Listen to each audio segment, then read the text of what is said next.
잊혀진 왕비의 그림자. 왕비는 사랑받아야 했을까요? 아니면 조용해야 했을까요? 우리는 흔히 패비윤 씨를 질투와 광기의 상징으로 기억합니다. 그러나 이 이야기는 그녀의 분노에서 시작되지 않습니다. 기록조차 남기지 못한 한 왕비의 조용한 죽음, 그리고 그 이후 궁이 선택한 여인들의 생존 방식에서 시작됩니다. 이것은 패비윤 씨의 이야기가 아닙니다. 조선의 궁이 어떤 여인을 남기고 어떤 여인을 버렸는지에 대한 이야기입니다. 조선의 왕비 가운데 가장 유명한 이름을 하나만 꼽으라면 대부분은 같은 대답을 할 것입니다.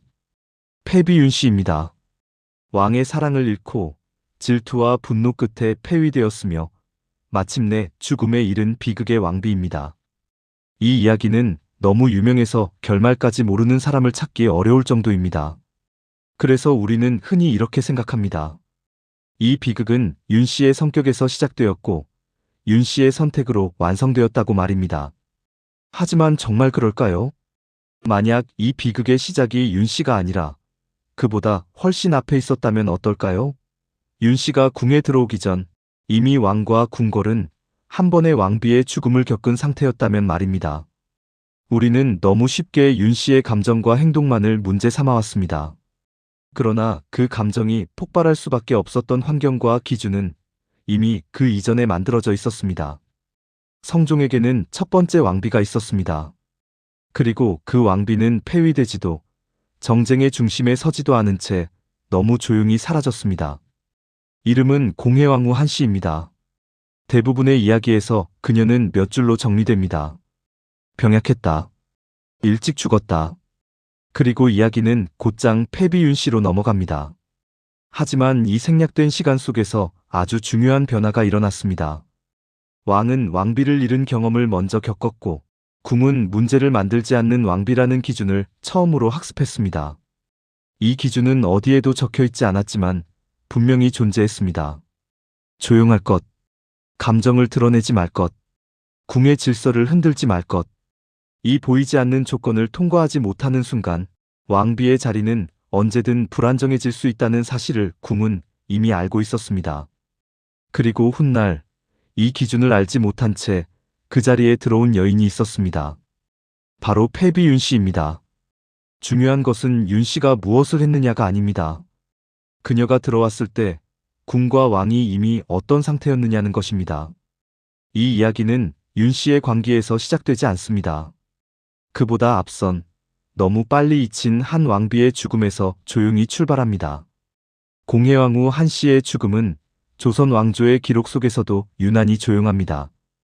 독살도 없고 폐위도 없고 누군가의 음모가 드러나는 대목도 없습니다. 실록은 단정하게 말합니다. 병으로 승하였다고 말입니다. 그러나 궁궐에서 아무 일도 일어나지 않는 죽음만큼 사람들을 불안하게 만드는 것도 없습니다. 그녀는 18배 나이에 왕비가 되었고 20살을 채 넘기지 못한 채 아이 하나 남기지 못하고 세상을 떠났습니다. 왕실에 남긴 흔적은 거의 없었지만 그 공백이야말로 궁을 조용히 흔들기 시작했습니다. 공해왕후가 살아있는 동안 궁은 비교적 평온했습니다. 그녀는 말이 적었고 후궁들과 다투지 않았으며 대비에게 불경한 행동을 보였다는 기록도 없습니다. 정치적으로도 문제가 될 만한 친정의 움직임은 없었습니다. 이 모든 것은 당시 궁이 바랐던 이상적인 왕비의 모습이었습니다. 그러나 그 이상은 아무런 기준도 남기지 못한 채 사라져버렸습니다. 왕비가 아이를 낳지 못한 채 죽는다는 것은 단순한 개인의 불행이 아니었습니다. 그 순간부터 궁은 다시 계산을 시작했습니다. 후계는 어디서 올 것인가? 왕의 밤은 누구에게 열릴 것인가? 그리고 무엇보다 다음 왕비는 어떤 사람이어야 하는가? 애도는 짧았고 계산은 빨랐습니다. 이때부터 왕비라는 자리는 사랑의 자리가 아니라 결과를 요구받는 자리가 되었습니다. 공해왕후는 조용했고 문제를 만들지 않았으며 궁의 질서를 흔들지 않았습니다. 그러나 그 완벽함은 아무것도 남기지 못했습니다.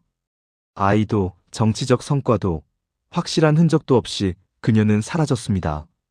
그래서 궁은 조용히 결론을 내렸습니다. 조용한 것만으로는 부족하다고 말입니다.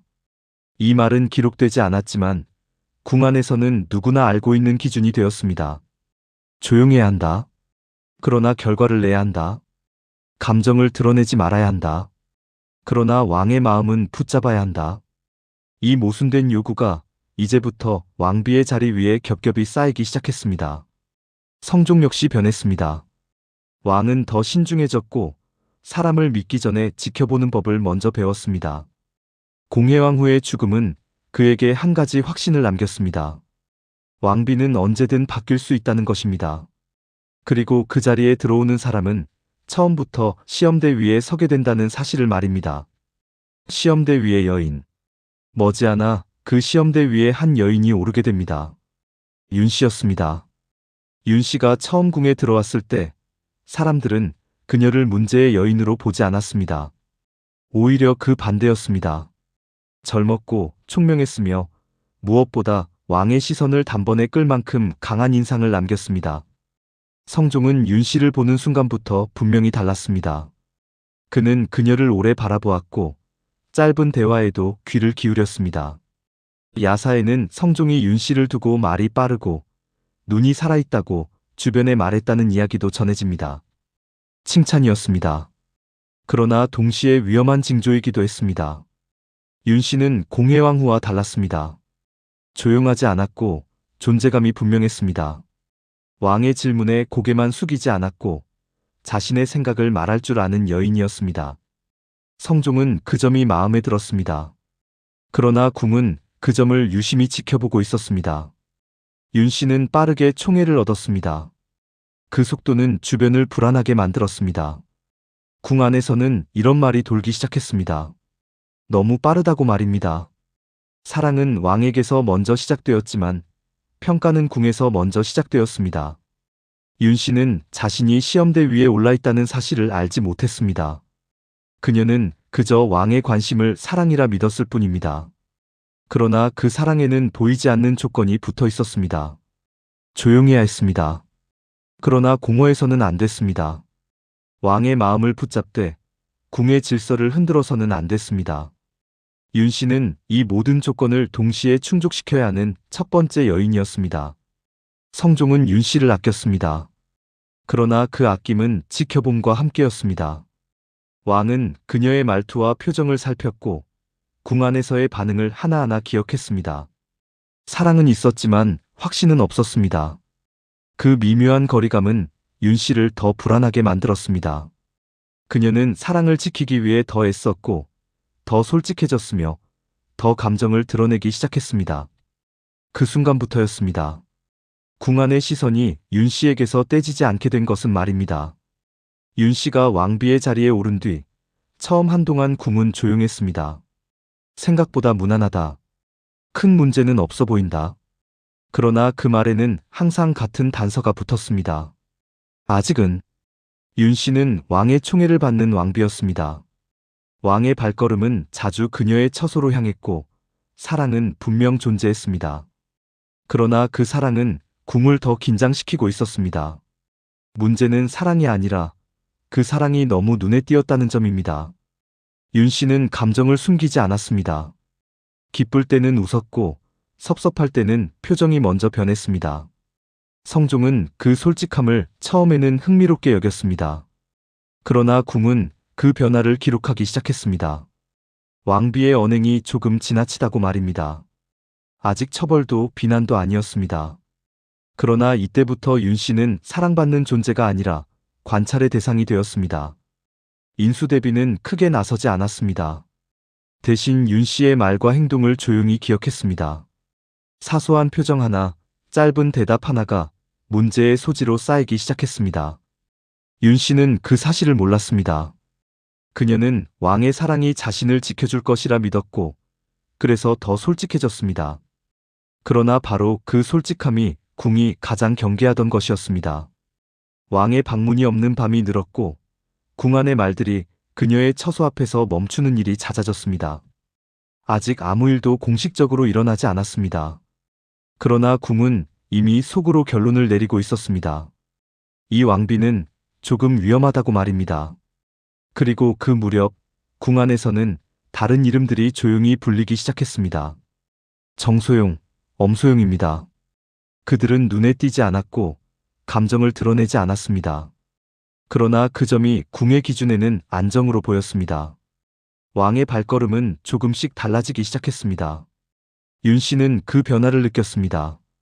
눈빛이 머무는 시간이 짧아졌고 대화는 줄어들었습니다. 그녀는 더 애썼고 더 감정을 드러냈습니다. 그러나 그 모습은 궁의 기준과 점점 어긋나고 있었습니다. 인수대비는 이 모든 변화를 말없이 지켜보고 있었습니다. 직접 밀어내지도 노골적으로 끌어올리지도 않았습니다. 그러나 그 침묵은 궁 안에서 가장 분명한 신호였습니다. 이때 정연왕후라는 이름은 아직 등장하지 않았습니다. 그러나 그 자리를 채울 가능성에 대해서는 이미 누군가가 생각을 시작하고 있었습니다. 윤 씨는 이 모든 흐름을 감정으로 받아들였습니다. 그리고 그 감정은 점점 밖으로 드러나기 시작했습니다. 사랑이 더 이상 중심이 되지 않는 순간 왕비는 가장 외로운 자리에 서게 됩니다. 윤 씨는 아직 그 외로움을 다루는 법을 알지 못했습니다. 그리고 이때부터 이 이야기는 사랑의 문제가 아니라 정치의 문제로 서서히 바뀌기 시작합니다. 감정의 균열. 윤 씨의 변화는 어느 날 갑자기 폭발하지 않았습니다. 그것은 오랫동안 눌러 담아두었던 감정이 조금씩, 아주 조금씩 밖으로 새어나오는 과정에 가까웠습니다. 처음에는 왕의 말 한마디에 표정이 굳는 정도였습니다. 다음에는 궁녀들에게 말수가 눈에 띄게 줄어드는 정도였습니다. 아직까지는 누구도 그것을 문제라고 부르지 않았습니다. 그러나 궁은 그 미세한 균열을 결코 놓치지 않는 공간이었습니다. 결정적인 날은 생각보다 아주 사소한 계기로 찾아왔습니다. 야사에는 성종이 어느 날 윤 씨의 처소가 아닌 다른 여인의 처소에서 밤을 보냈다는 이야기가 전해집니다. 공식 기록에는 남지 않았습니다. 그러나 궁 안에서 이런 일은 기록보다 훨씬 빠르게 퍼집니다. 그 소식은 하루도 지나지 않아 윤 씨의 귀에 들어갔습니다. 그날 윤 씨는 처음으로 자신의 감정을 숨기지 않았습니다. 왕 앞에서 말이 길어졌고 목소리는 평소보다 높아졌으며 늘 침묵으로 삼켜왔던 불만이 문장이 되어 쏟아져 나왔습니다. 성종은 놀랐습니다. 윤 씨의 불안을 그가 몰랐던 것은 아닙니다. 다만 그 감정이 이토록 직접적으로 표면 위로 올라올 것이라고는 예상하지 못했을 뿐입니다. 이날 이후 궁 안에서는 처음으로 왕비의 언행이 문제로 거론되기 시작했습니다. 지나치다? 감정이 앞선다. 이 평가는 처벌이 아니었습니다. 그러나 한번 기록된 평가는 다시는 지워지지 않습니다. 윤 씨는 그 사실을 조금 늦게 깨달았습니다. 사랑으로 말했던 순간이 기록으로 남았다는 것, 그리고 그 기록이 자신을 조용히 조여오기 시작했다는 것을 말입니다. 이날은 아직 파국이 아니었습니다. 그러나 분명히 선을 넘은 날이었습니다. 궁은 그 선을 절대 잊지 않았습니다. 조용히 살아남은 여인들. 윤 씨의 몰락을 단순히 감정의 폭발로만 설명하는 것은 이 궁궐의 현실을 너무 순진하게 바라보는 일입니다. 윤 씨는 분명 솔직한 여인이었습니다. 사랑을 받으면 기뻐했고 불안을 느끼면 숨기지 않았으며 왕의 태도가 달라지면 그 변화를 정면으로 마주하려 했습니다. 그러나 궁은 솔직함을 미덕으로 삼지 않았습니다. 그와 달리 엄소용과 정소용은 결코 조용하기만 한 존재들이 아니었습니다. 그들은 말을 하지 않은 것이 아니라 언제 말해야 하고 언제 물러서야 하는지를 정확히 알고 있었던 여인들이었습니다. 야사에는 이런 이야기가 전해집니다. 윤 씨가 왕의 총애가 식어감을 느끼고 불안을 감추지 못하던 시기, 엄소용은 오히려 스스로를 왕의 시선에서 한 발 물러나게 했다고 합니다. 병을 핑계로 침소 출입을 줄이고 대비가 머무는 처소에 더 자주 얼굴을 비추었습니다. 눈에 띄지 않는 행동이었지만 그 메시지는 분명했습니다. 저는 왕의 감정보다 궁의 질서를 먼저 생각합니다. 정소용 역시 다르지 않았습니다. 윤 씨의 감정이 흔들릴 때마다 그녀는 절묘하게 그 자리를 피해갔습니다. 대비 앞에서는 윤 씨를 직접 거론하지 않았습니다. 다만 요즘 전하께서 마음이 편치 않아 보이신다는 말만 남겼다고 합니다. 책임은 지지 않되 상황은 전달하는 방식입니다. 궁은 이런 여인을 위험하다고 판단하지 않습니다. 오히려 쓸 수 있는 존재로 기억합니다. 이쯤 되면 윤 씨의 위치는 자연스럽게 비교의 대상이 됩니다. 윤 씨는 왕의 사랑을 붙잡으려 했고, 엄소용과 정소용은 왕실의 시선을 관리하려 했습니다. 이 차이는 치명적이었습니다. 대비의 눈에 윤 씨는 감정이 앞서는 여인이었고, 엄소용과 정소용은 상황을 읽을 줄 아는 여인이었습니다. 궁이 위기 앞에서 선택하는 쪽은 언제나 후자였습니다. 윤 씨에 대한 보고는 점점 사건의 형식을 띠기 시작합니다. 말다툼, 눈물, 왕 앞에서의 격한 반응. 그 모든 것은 애매했지만 왕실의 안정에 도움이 되지 않는다는 판단을 내리기에는 충분했습니다. 그 사이 엄소용과 정소용은 끝까지 윤 씨를 정면으로 공격하지 않습니다. 그럴 필요가 없었기 때문입니다. 윤 씨가 스스로를 드러낼수록 그들은 더욱 대비되는 존재가 되었고, 궁은 그 차이를 스스로 확대해 해석했습니다. 그리고 이때 정연왕후라는 이름이 조용히 떠오릅니다. 정연왕후는 누군가를 밀어내기 위해 선택된 인물이 아니었습니다. 이미 무너진 균형을 다시 고정하기 위한 결론이었습니다. 윤 씨는 이 모든 흐름 속에서 가장 솔직했고, 그래서 가장 먼저 배제되었습니다. 패비는 형식이었고, 사약은 마무리였습니다. 조용한 종말. 사약이 내려진 날, 궁은 놀랄 만큼 조용했습니다. 비명도 없었고, 소란도 없었습니다. 사람들은 이미 이 결말을 어느 정도는 예상하고 있었기 때문입니다. 패비 윤 씨의 죽음은 갑작스러운 처형이 아니라 오랜 시간에 걸쳐 천천히 준비된 마무리였습니다. 그녀는 마지막까지 자신이 무엇을 잘못했는지 정확히 듣지 못했습니다. 기록은 말합니다. 윤 씨에게 사약을 내렸다. 그 문장에는 분노도, 슬픔도, 망설임도 없습니다. 행정적인 결정처럼 처리되었을 뿐입니다. 성종은 그날 이후 윤 씨의 이름을 입에 올리지 않았습니다. 애도도 없었고 변명도 없었습니다.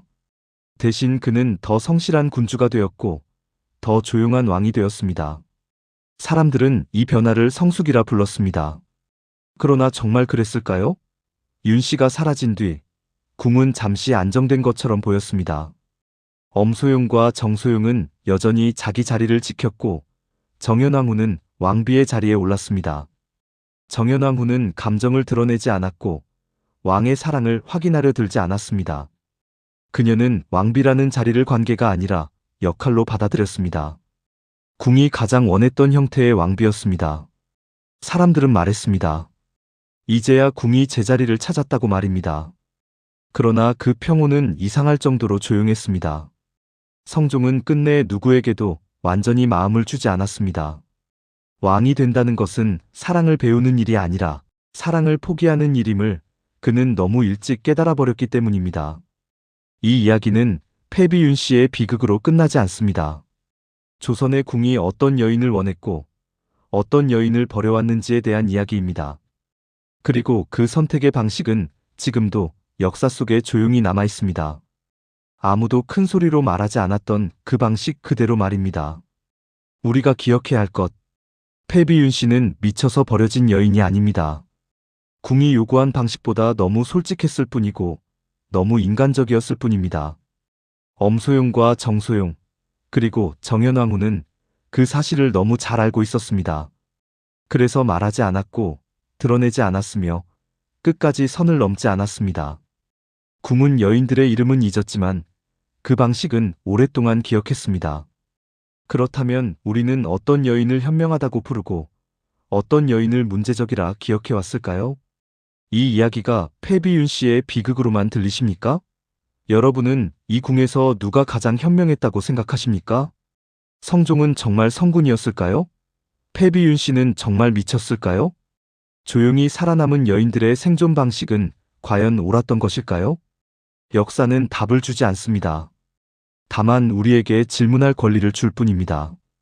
다음 이야기는 피로 물들인 복수의 폭군, 연산군과 그의 여인들의 더욱 흥미로운 이야기로 다시 뵙겠습니다. 구독과 좋아요 버튼을 눌러주세요. 구독을 누르시면 다음 이야기를 빨리 만나볼 수 있습니다. 그리고 댓글을 남겨주시면 많은 분들과 함께 생각을 나눌 수 있습니다. 지금까지 시청해주셔서 감사합니다.